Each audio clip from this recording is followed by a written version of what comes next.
Jadi ya itu kalau masalah cek Iya, memang harus kamu personal datang ke sana, Mando. Kalau kamu nggak personal datang ke iya, sana kan ya nggak itu. bisa. Mm-mm.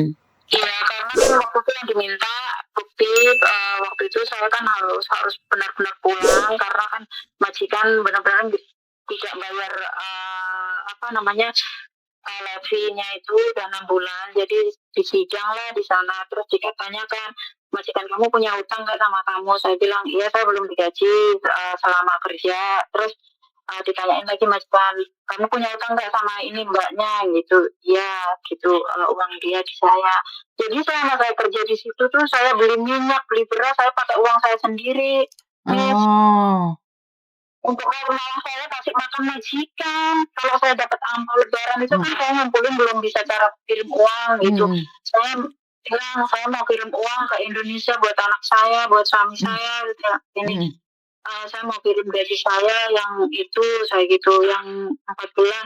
Terus jawabnya gini, saya cuma punya uang 500. Jadi selama saya kerja di situ cuma dikasih uang 500 yang ditransfer itu.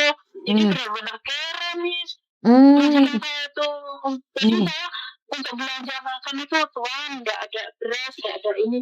Akhirnya nanti saya ke rumah ibu saya di sana mungkin banyak makan, saya ke sana nanti habis kerja mampir ke sana gitu. Jadi dari rumah si nenek itu pasti dapat ikan yang udah dibersihkan, ada sayur gitu. Saya gitu hari-hari kok gini ya saya gitu punya majikan kok kere banget. Kadang nggak ada makan di GoFood, ada ini apa? Saya punya uang jadi saya turun beli beras, beli minyak gitu. Saya pakai uang saya sendiri. Saya bingung kadang itu. Saya mikir ya makanya itu kok gak ada uang kayak gitu. Makanya waktu saya pulang itu cuma dikasih cek, saya nggak enggak lah katanya biar nggak hilang apa gimana. Terus saya pulang cuma dikasih uang sama si kakek 500 sama waktu itu ya udah hati-hati di jalan. Kamu ya Pak Ijo jangan lupa ya ini dikasih uangnya nanti kamu kirim.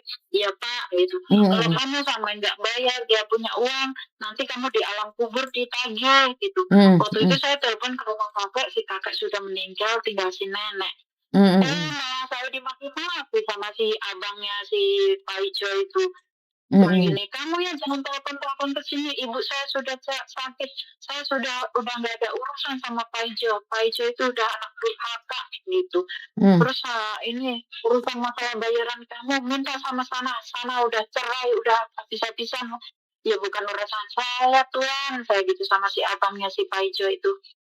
Saya yang penting saya minta hak saya. Jadi saya ngurus terus dari Hongkong juga telepon nggak bisa. Mungkin sih mama nggak tahu gimana kabarnya. Jadi ya nggak tahu ya, makanya saya tanya bisa apa enggaknya. Ada yang nyarankan ya jalan satu-satunya saya harus datang ke Singapura. Saya mikir ke Singapura berapa uang lagi saya berkorban.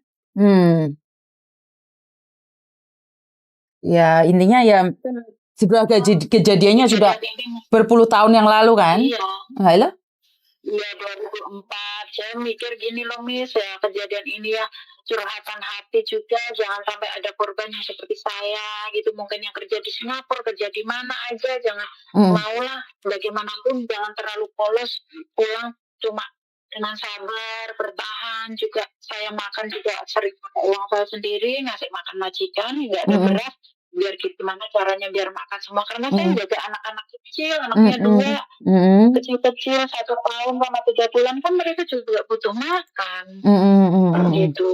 Tapi tanggung jawabnya keluarganya dengan kata sabar nanti Tuhan pulang kerja bawa beras gitu. Kayak gimana gitu. Gitu saya kadang mikir apa karena nggak ada uang ya kadang saya apa ya kayak nunggu dengan telepon juga kata sabar harus sabar gitu. Nunggu nanti ada uang Tuhan kirim gitu. Apa kayak gitu saya kan ya Allah jangan sampai ada korban lagi kayak saya ini kayak gitu. Jadi sampai saat ini ya nggak ada gitu Miss saya. Oke. Ya wes intinya pesan buat teman-teman di luar sana lebih berhati-hati kalau dikasih majikan cek untuk pulang Indonesia jangan mudah percaya. Seperti itu kan pesanmu? Iya, jangan. Iya, juga jangan maulah bagaimanapun minta cash saja lah. Makanya saya trauma, Miss. Walaupun di Hong Kong, saya lebih baik dulu daripada ke minter. Misalnya kayak gini, dikasih cek benar-benar nggak bisa pakai ATM, bukannya saya goblok, mendingan saya nggak ngerti apa-apa. Oke, Saya betul, betul. dikasih cek saya nggak mau gajian di sini. Saya selalu waktu itu di majikan sini, saya gimana pun mau kasih cek, saya nggak bisa mempergunakan, saya bilang gitu. Karena saya trauma saya di Singapura dengan cek itu. Mendingan saya minta Allah sampai sekarang ya. Semoga saya dapat majikan baik. Alhamdulillah mungkin rezeki saya di sini. Saya bisa beli rumah, beli kebutuhan anak-anak saya gitu, Miss. Oke, jadi Saya di sini main kan nggak mau dikasih cek. oke, jadi saya akan pesan pada teman-teman. Ada yang lain lagi? Ya udah gitu aja, Miss, cuma edukasi itu aja karena Siap. ya gimana ya, cek itu kadang membohongi kita, kadang ya orang yang ini yang nggak semua majikan jahat ya, mungkin ya mikir jangan mau punya majikan kere atau dilihat dulu lah kalau majikannya gitu.